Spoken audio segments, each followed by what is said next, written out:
That's right, and here we are, spawning this game directly on top of ST.Aphrodite.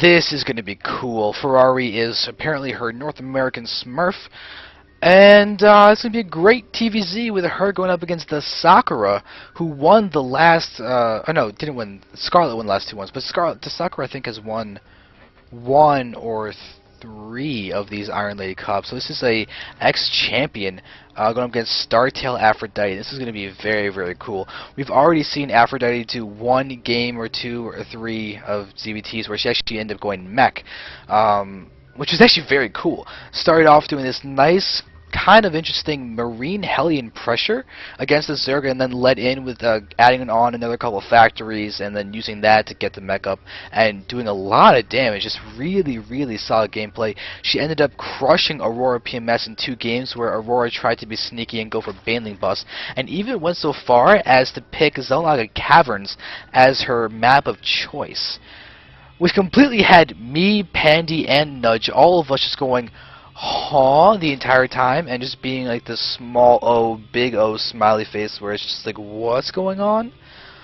And it was a really odd thing to see, but Aurora's just trying to have fun, and in the face of a StarTale Korean professional female gamer. Because this tournament is all females. It's the Iron Lady Cup, and it is incredibly cool. You can go ahead and support them. You can go ahead to twitter.com, go to @IronLadyESL, and it's there. You can go ahead to facebook.com/ESLIronLady. Go to IronLadySE2.com, and just basically support this and make it be able to happen more, because these games are awesome. Players are awesome. Everybody's incredibly nice and just fun to have around and be a part of this tournament. So just big thanks to everybody who's a part of this. So we do see Sakura going for a 15 hatch, very, very normal. We do have the pool going down as well, so 15 hatch, 14 pool is what that looked like. So we're going to be able to get out a safer timing in terms of spawn car as opposed to a 15 hatch, 15 pool.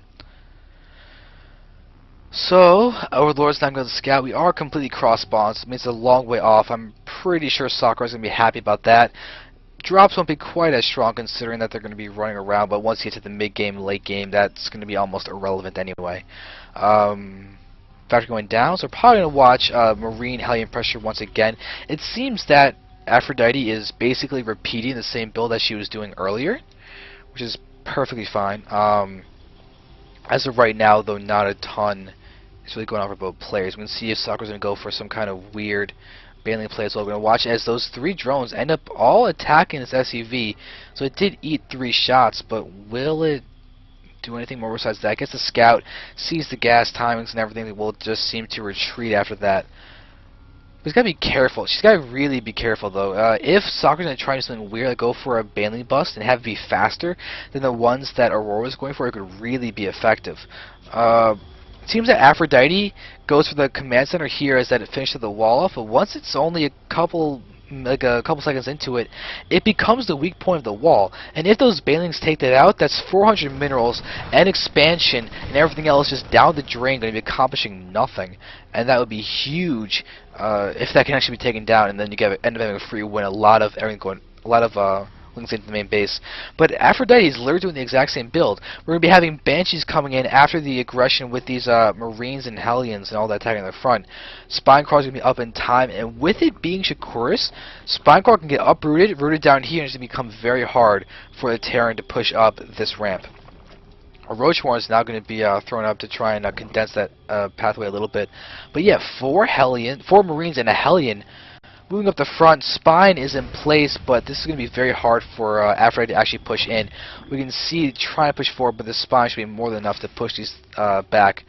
And this is a big difference between Aurora's game and DaSakura. Aurora actually took a lot of damage and was forced to make a lot of lings instead of drones because of this push. So already we can see that Sakura is in a much better spot for the start of this game. And there's that command center finishing the wall, and this barracks is just hanging out. Lift it up. Not much else is really happening. I don't know why that is just hanging out, but now that we do have the starport getting down that first Banshee, we can see that at the moment only 1 Marine is out on the field. Looks like there's only a single Overlord. There are 2 Overlords are pushing forward, ready to get a sandwich scout down here to both move in and sacrifice themselves to get that better information for the Overmind that is Sakura.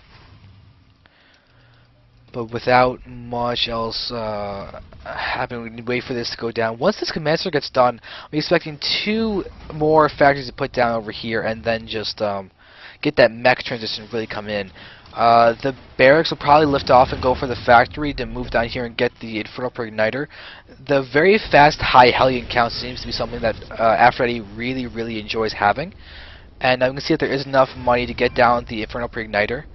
We'll see if that is going to be the case. So right now all these Hellions are moving across the field, and we do have the Blue Flame upgrade happening.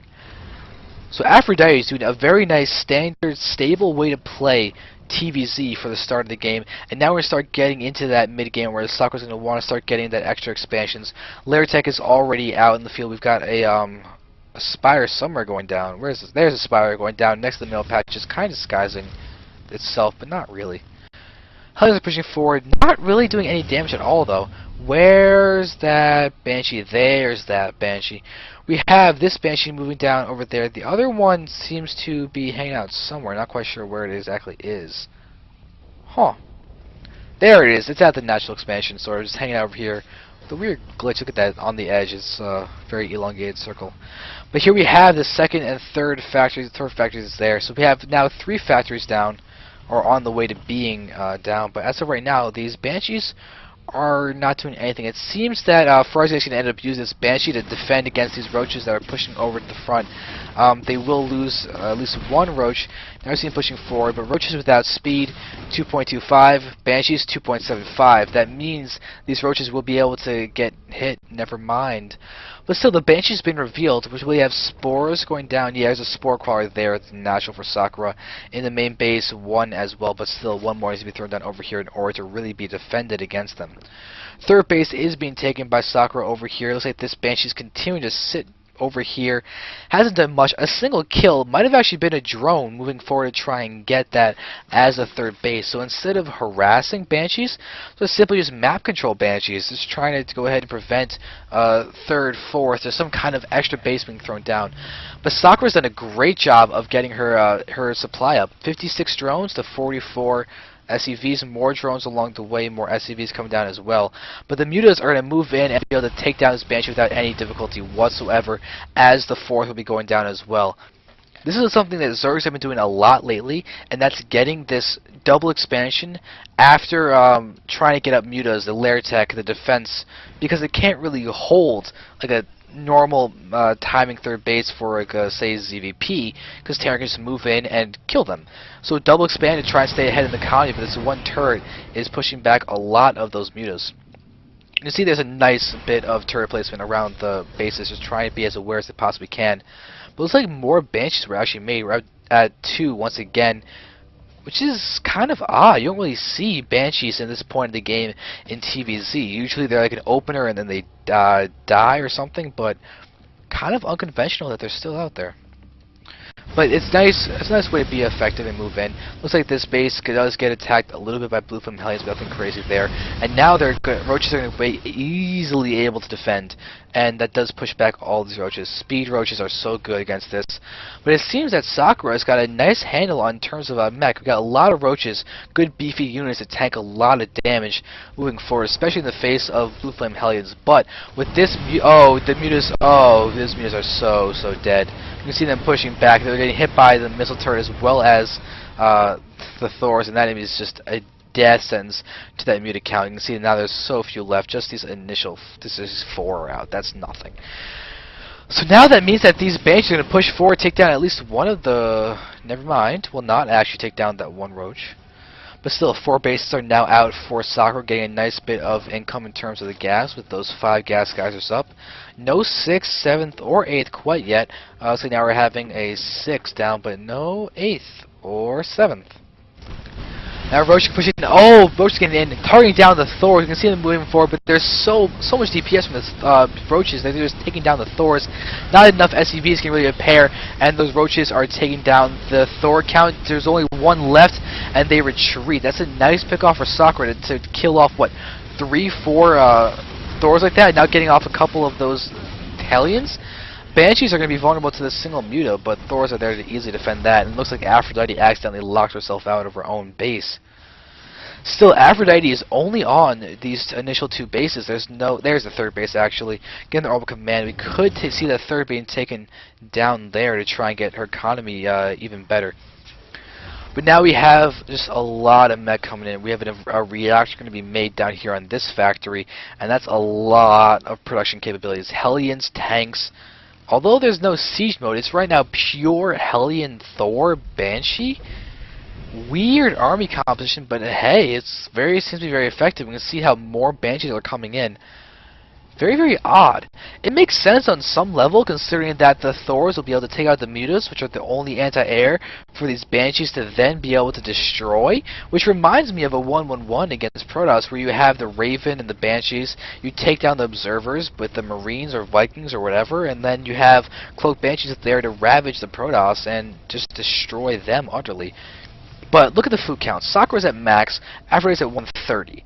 This is actually looking a lot like a ZVP, where it's that awkward stage where Zerg has a max army, Protoss has to defend with smaller forces, but Sakura's got so many roaches. They are 1-1 pushing forward. Ferrari does have that single attack upgrade for the mech units, and this one Overlord is actually going to bring one Thor out for a free kill.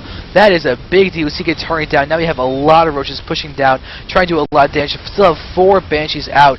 The Mutas are very low in number. They're targeting down the Banshees, but the Thors are targeting down the Mutas, it seems, but it may not really make any difference. Last Thor goes down, and now we have these 2 Mutas so low in health hitting the Banshees, but those roaches are pushing in, and they don't get locked out. Oh, that's huge. They don't get locked out. First tank on the field now, and all of a sudden Aphrodite is looking like she is in a very bad spot. This is looking to be really horrible. The Banshees are the only thing that's dealing with these roaches. Looks like the missile turret, or no, actually the the Mutas are just idle there, but it doesn't really matter. Look at the damage Aphrodite has taken. Sakura is pushing forward, so much damage is being done. 5th base has been taken to top left. Sakura is really playing well, doing a ton of damage in this respect, but oh my god, I can't believe Aphrodite's down to 49 food. Yikes, this base was taken down, or no, it was actually lifted off and landed down here. Aphrodite is now going to be forced to use 3 orbital commands and mules to try and basically bring herself back in this, because right now it's 24 SCVs to 76 drones, with her having 49 food. 76 drones, 49 food. Good, bad. There's not much else you can say about that. There's just a huge lead for Sakura, to the point where this entire remax should be a death sentence, and that supply depot is still lowered. Oh, it looks like Aphrodite's nap may not have been a good idea. Aphrodite in Korea, GG, time difference, nap, ugh.